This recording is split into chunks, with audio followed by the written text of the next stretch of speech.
próximos dias aguardamos as novidades. A internet como tá boa, hein? Aí começamos de Gilmarzinho? Sim. Vamos lá? Renata Lopretti, vai.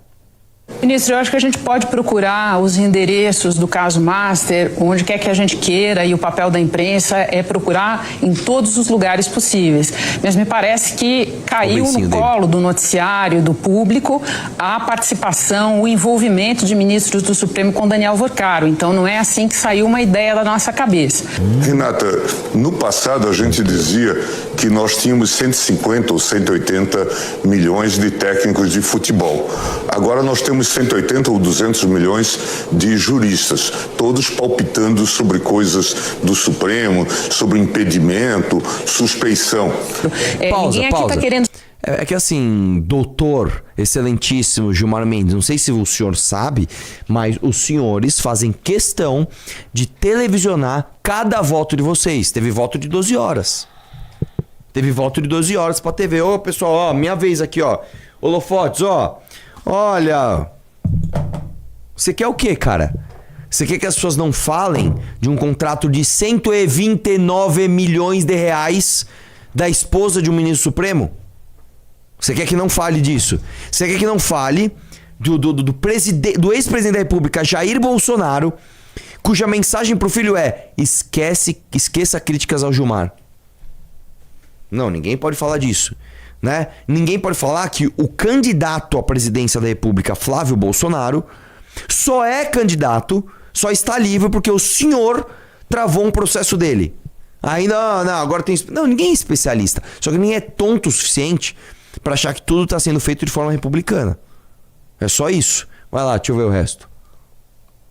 Ser jurista, mas como é que as pessoas olham para o que está acontecendo, olham para o resgate dessa ação pelo ministro Alexandre e não pensam algo como: ele não viu problema na delação do Mauro Cid, mas aparentemente ele está vendo problema agora na delação do Worcaro. Não é um raciocínio natural por parte das pessoas? Não é legítimo que elas façam essa... Uma salva de palmas para Renata Lopretti. Não, puta que pariu, ó. Nossa, olha, ó, meus parabéns, tá? Meus parabéns, vai lá. Pergunta. Não, é legítimo que se faça pergunta e que se esclareça e que as pessoas respondam. Veja que no ano passado eu propus que o tribunal discutisse os penduricalhos. Propus ao atual presidente Fachin, que antes era apenas presidente eleito. Isso demorou para ser feito. Acho que já deveríamos ter feito até anteriormente. Por que retardamos tanto? Por razões as mais diversas. É difícil agora explicar, e você não me daria tempo. A questão da política interna do próprio tribunal, os erros que se cometeram. Eu venho defendendo um pacto republicano. Falei isso com o Fachin. Pausa. É preciso que nós... Nossa, você viu que você viu que é a resposta de um político isso daí, não é a resposta de um jurista. O cara foi lá pro penduricalho, porque eu pautei aqui a quebra dos penduricalhos. Cara, o que você tá fazendo em defesa política da sua atuação? Parece que você tá pedindo voto. Não, responde a pergunta. A pergunta é, cara, você acha que tá certo o Alexandre Moraes falar: opa, a delação do Mauro Cid tá tudo certo, agora a delação do Worcaro não tá? As pessoas não podem criticar isso? Aí você vai lá pro penduricalho. Nossa, vai, continua. Nós nos unamos para fazer um debate sobre várias questões.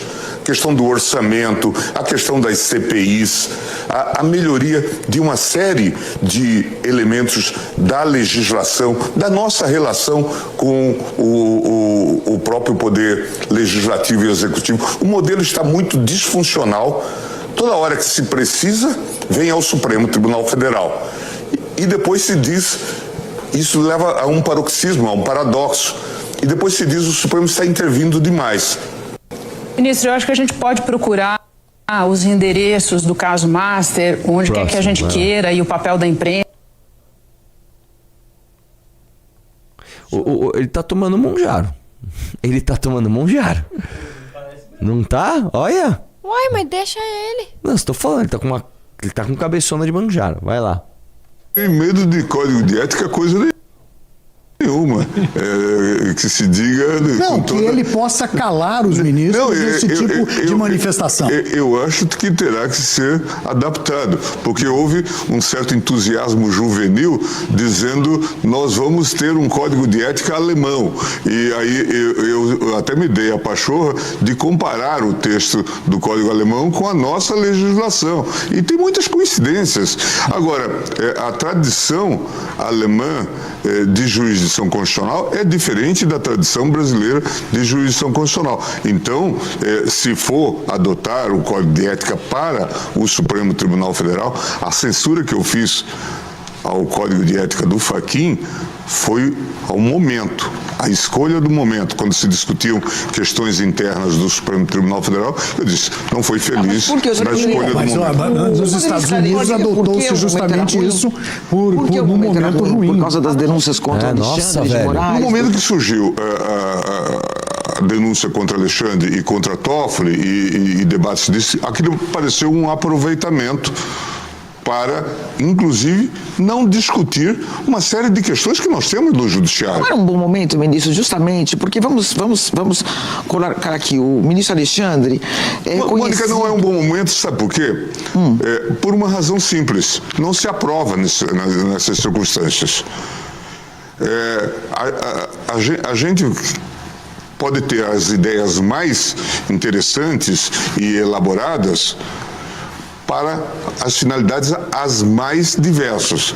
Agora, se eu quero aprovar, eu preciso de unir o colegiado. Por que não discutir? Só porque eles estavam sendo... Não era justamente aquele o momento de se aprofundar essa discussão? Quando você tem um ministro que tem muitos méritos reconhecidos por uma parte do Brasil, pelo menos, não tinha nenhuma mas que tem uma mulher que fez um contrato... Mas não havia nenhuma proposta a propósito disto. Na verdade, era um tipo de cobertura de fumaça. Pausa. Mas, obviamente, vê que o Gilmar Mendes, ele tá num corner ali, porque primeiro ele fala que não é um momento de se aprovar aquilo, porque não seria aprovado. Eu falo, mas não é justamente o momento de você discutir e aprovar? Não. Aí ele critica o conteúdo. Não, porque o Código de Ética não tratava daquilo, mas tratava. Né? Ele interrompe a jornalista, não deixa nem ela terminar a pergunta, faz um main interrupting, né? E ainda por cima muda o mérito do que ele tá falando. Vai lá. Isso não ia reunir o colegiado, não ia reunir votos. Eu não tenho medo de código de ética, coisa nenhuma. Próximo. Vamos lá. Ixi, mano, esse aí acho que pegou fogo, hein? Ó a cara. Seu tempinho, internet.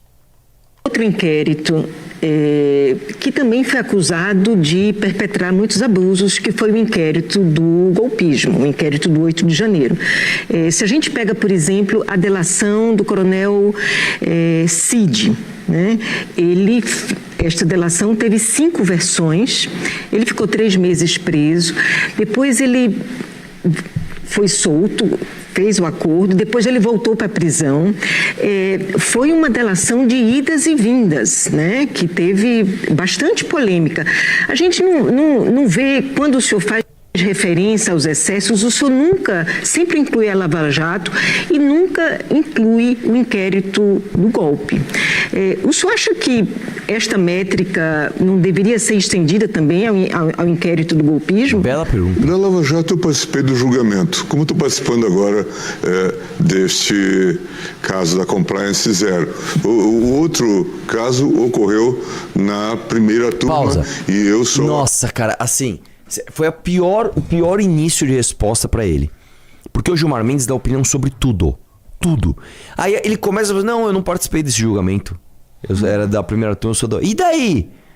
Você é da instituição STF. E a pergunta é sobre o duplo padrão pra você julgar o golpe, pra você julgar o outro golpe que é do Vorcaro com eventualmente envolvimento do ministro Supremo.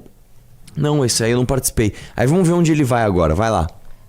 Acompanhei pelas suas críticas ou suas análises pelos jornais. Então, a rigor, e vi e louvo as reclamações que foram colocadas sobre essa temática, num tema que, como você sabe, divide muito o país, porque aqui havia muitas divisões.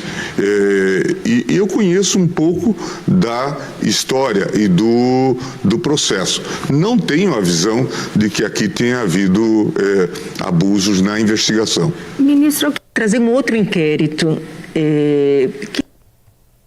que também foi acusado de perpetrar muitos abusos, que foi o inquérito do golpismo, o inquérito do 8 de janeiro. Cara, que absurdo, cara.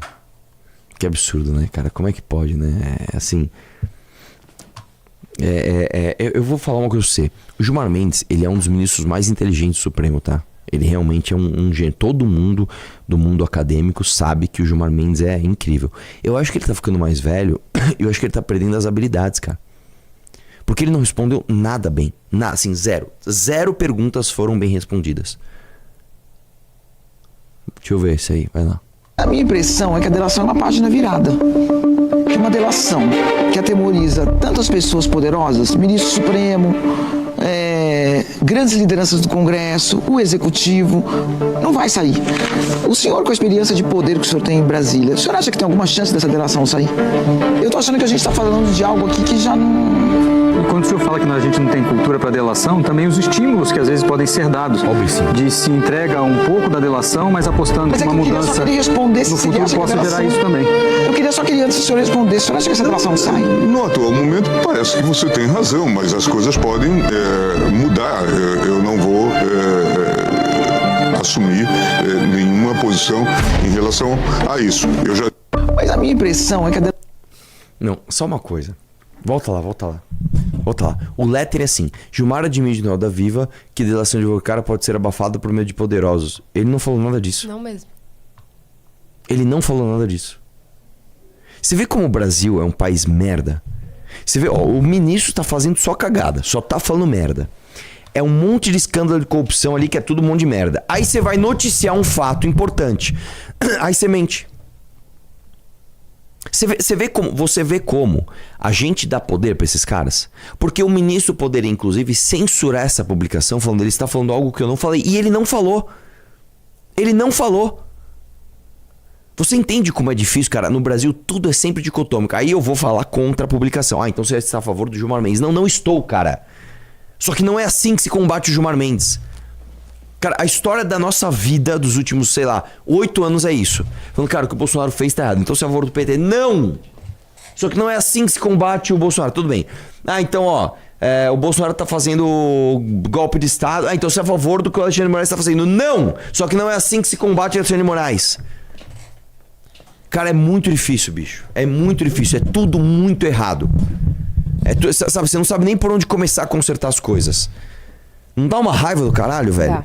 Ele não falou aquilo, cara. Ele não falou aquilo.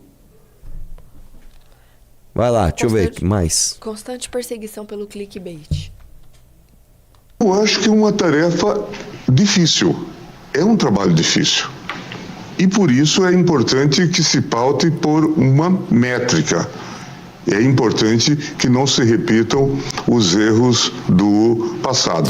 Na conversa que nós tivemos, por exemplo, André Mendonça disse que tinha recebido um advogado fazendo proposta de delação seletiva. E aqui já há uma impropriedade. Por quê? A lei não permite que o relator participe ou o juiz participe da delação. Pausa o aqui. Acordo é entre ministérios. Outra coisa. Gente, vamos lá. Olha o que está acontecendo. Você acha que é prudente, no Brasil, um ministro do STF ir para um programa de televisão tecer críticas públicas a outro ministro em outro relatório? Você acha que isso é positivo para o país? Um ministro da Suprema Corte apontar erro crasso de outro ministro em outra... Cara, que loucura, bicho. Que loucura, cara. É muito ridículo isso, cara. É muito ridículo isso. A gente não pode ter uma Suprema Corte que se comporte assim. Um ministro vai num programa de televisão apontar o erro do outro. E o mesmo ministro, quando lhe perguntado sobre o Alexandre de Moraes, não, eu não sou dessa turma, eu não vou julgar. Caramba, velho. É um show de horror. É um show de como não se comportar. É um show de erros de postura. É um show de tudo. De hipocrisia. Olha como ele tá errando ali. E o outro? O outro eu não vou opinar porque eu não participo. Mas você também não participa desse? Nossa senhora, cara. Vai. Peraí, só um minutinho que eu tô só...